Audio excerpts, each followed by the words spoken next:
મોંઘવારીનો માર સહન કરતી જનતાને વધુ એક ફટકો પડ્યો। ચાલુ મહિનામાં ચોથી વાર પેટ્રોલ ડીઝલના ભાવમાં વધારો થયો।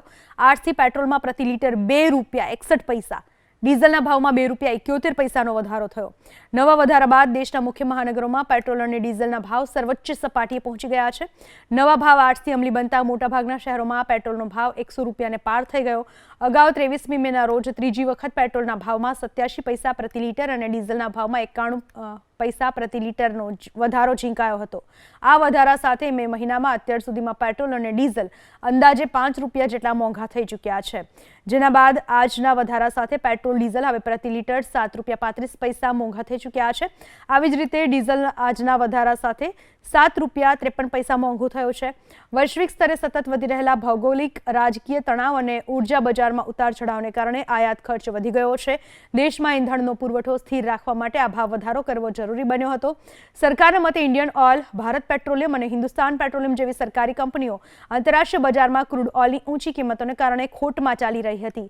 પેટ્રોલિયમ મંત્રાલયના સંયુક્ત સચિવ સુજાતા શર્માના જણાવ્યા અનુસાર કંપનીઓને પેટ્રોલ, ડીઝલ અને એલપીજીના વેચાણ પર દર મહિને લગભગ 30,000 કરોડનું નુકસાન થઈ રહ્યું છે।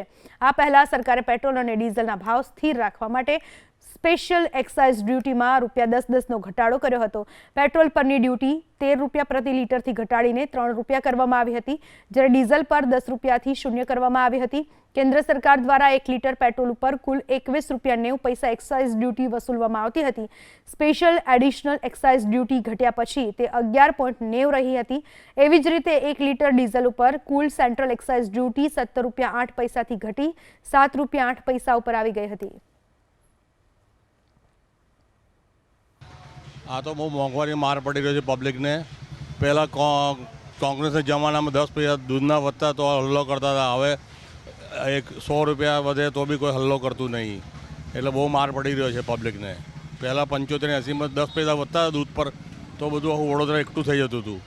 આજે અમે 10,000 ₹100 વધી જતો કોઈ પબ્લિક બોલવા તૈયાર નહીં। કોઈ માર પડે છે પણ એ તો બધાને આખી દુનિયાને સફર કરવું પડે છે ને। સામાન્ય પર મને તમને બધાને સફર તો કરવું જ પડે છે, એનો કોઈ છૂટકો નથી, સિવાય કે પેલો ટ્રમ્પ ગાંડો જાય એમાં હેરાન બધા નાના વર્ગના હેરાન લોકો થશે શું ને? આ તો કાલે ઉઠીને કેવું કહે છે કે ભાઈ સોનું ના ખરીદો, કાલે ઉઠીને કે જમો